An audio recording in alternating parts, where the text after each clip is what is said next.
Hey everyone, Katie here, ROC Animal School's Multimedia Marketing Specialist. And I'm excited to say that we will be returning to the Rochester, New York March for Science and Expo, which is happening on Saturday, April 14th, going all the way from noon until 5 p.m. And we were at this event last year, and it was a great time. There's something for every member of the family of all ages. It was really exciting. A lot of great displays and discussions and talks people had. And trying to segue this. Sorry, I have so many notes about this. But let's start. This is a national movement too. This march will be taking place not only across the nation but throughout the world actually on that day. So it's a point in history. So if you want to bring your kids to it, they can actually say, "Oh yeah, I actually participated in this whole movement, this whole moment in history," which is pretty cool and a pretty sweet bragging right for them. So nudge nudge. But yeah, last year at Animal School, we had a table set up at the expo, which we will be doing the same at this year. Nick performed as Howler Wolf in his, because we have our talking animal characters, mascots, and he demonstrated various wolf vocalizations and behaviors, so people who participated got to join the pack, so to speak, and they had a lot of fun with that. And I also crafted a display that had highlighted common misconceptions about a couple of animals that have gotten, very badly misrepresented throughout history, to the point where, yeah, we kind of shun them today, which includes pit bulls, snakes, bats, and wolves, because we had our wolf there last year. And then this year, we will, as I said, again be at the expo. We will be discussing coy wolves, or wolf-coyote hybrids, because that's been a very popular topic lately. Fittingly, we will have Nick performing as Dakota Coyote, and he will be answering any of the questions you have about wolves or coyotes or any other wildlife or domesticated animals. We talk about dogs and cats and stuff too. We have also got some handouts for people to take home because this is a science expo, so you can do fun and safe experiments with your pets to see if, specifically with your cats or dogs, to see if they are right or left-handed or if they have a favorite color. So that's a cool way to get kids engaged and invested. And I just like to say, too, we have our characters, but we have them, they're really friendly. Nick's been a mascot at least half his life. He's worked with people of all ages and abilities and everything. He knows, how to work with kids and stuff, so don't fear the mascot, basically, because this is just a big pet peeve of mine, too, because there's always one or two moms who are like, "That's gonna scare the hell out of kids," and it doesn't. I don't know if it's some mom's neuroses and they're inflicting it upon kids, or I know you don't want your kid to be upset and have them screaming and have this irrational fear, but it's honestly, we've been doing this so long now, it's like 1 or 2 out of every 100 kids who might be kind of freaked out. I mean, we have them friendly, you can see them from afar, wave to them, or just walk by, but don't, be a brat about it. We put so much work into this, and, just have basic manners, please, because I don't know if, I feel, and it's always moms, it never seems to be dads, I don't know what it is. It's like, okay, you want to protect your kid, whatever. If you think they're going to be scared, if they seem scared, take them away, but just don't be rude, please. That's just a real pet peeve, because we work so hard on this stuff, and we, make the eyes friendly and everything, and they wave, and they talk, and kids might be intimidated at first, but they warm up really fast and get really interested. But that's me going off topic, but seriously, it's just come on, tact, people, because it reminds me when I was a kid. For the longest time, I was afraid of dogs because my mom was horrified of dogs, because when she was a kid, she would be chased home from school every day by dogs back up in Oswego. I don't know if they were wild or someone's, but, she was a little girl and teeny, so yeah, I would be scared of that too. But it's one of those things oh, if my parent addresses this thing this way, I'm going to learn, oh, I should be freaked out. Please don't. You know, we're there to have fun. We're there specifically for the kids. Just, I know that's me just going on a tangent and a rant, but seriously. Okay, but let's go back to the expo now, because we're just obviously a tiniest facet of it. The Rochester, New York March for Science, it truly is a great event. There were tons of fun and ton of stuff to learn.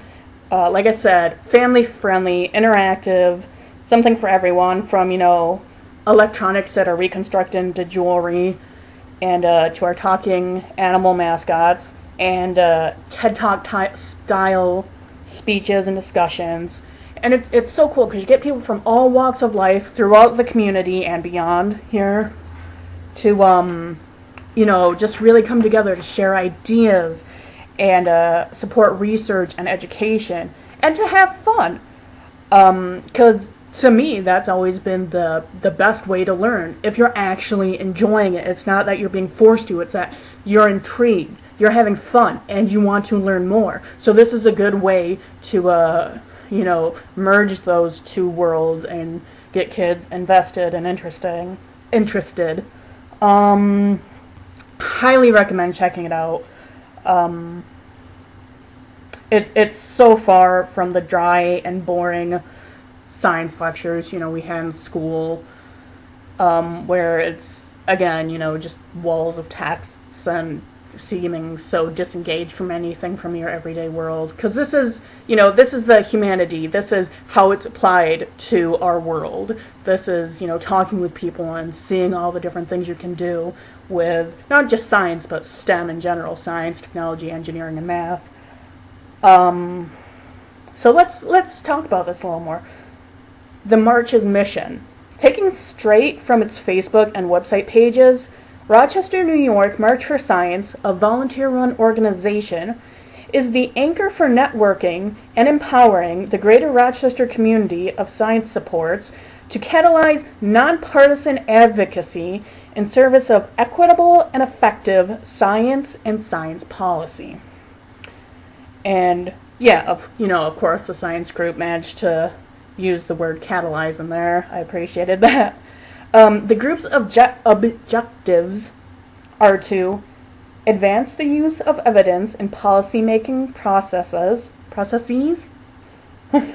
empower meaningful engagement between science and society, foster diversity and inclusivity in all areas of science and science policy, and to build a global community of science advocates. So looking at all this information, you can see why this is such an important event. And it deserves, you know, all the promotion, all the shares, and everything that it can get. Because this is for education, this is for careers and futures, and to grow, you know, so that we can live in communities that are still thriving and prosper. Or if it's some areas where, yeah, some industries have gone way downhill in the last couple of decades, yeah, we can start building it up again by knowing our science, facts, and technology, and how to implement it, and how best to fuse that with the community in which it's serving.